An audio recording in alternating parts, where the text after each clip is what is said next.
Okay, so today I'm going to talk about another graphic novel, which I read for my graphic novels class, but I got to choose this one, and I really loved it. There's a lot of positive things I want to say about it, and a little bit of a warning, okay?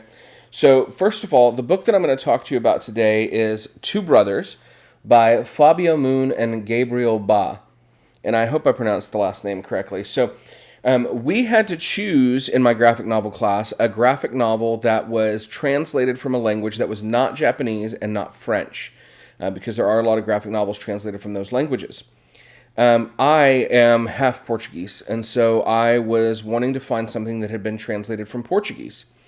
And so I came upon this book. Now, this book is an adaptation of a classic Portuguese book.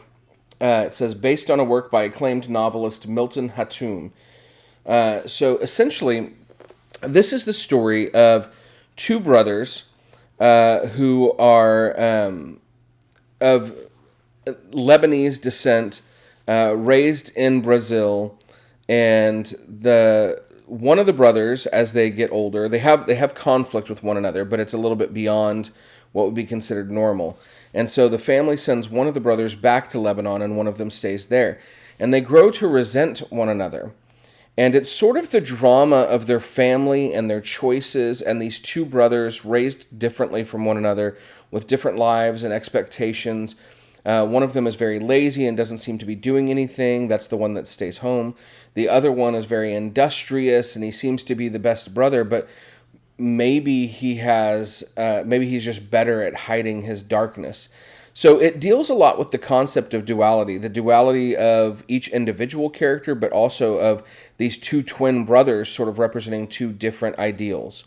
And it deals with the idea of working class versus ruling class a little bit. It deals with the idea of love. So all of these things are very powerfully represented within this book. The story itself is really, really good. And I think that the art, the story are done very, very well. I'm very familiar with Gabriel Ba and the work that he's done in other books and stuff like that. And so really enjoy his work here. As someone who is of Portuguese descent, it was really cool to read a story that was connected to, had originally been written in Portuguese and adapted and translated by Fabio Moon and Gabriel Ba. It is a dark horse book. The book is is this wonderful, well put together hardback book. And I highly, highly recommend it for all of those things, with this one caveat, which is that I want to make sure that I'm clear that this book is definitely intended for adults. If this were a movie, it would probably be rated R, primarily for sexual content, adult themes. So I would not recommend this for children. I would recommend this for adults. But it is a very powerful and moving and wonderful story. And so if you're interested in that, for any of the reasons that I listed, I hope you get a chance to pick it up.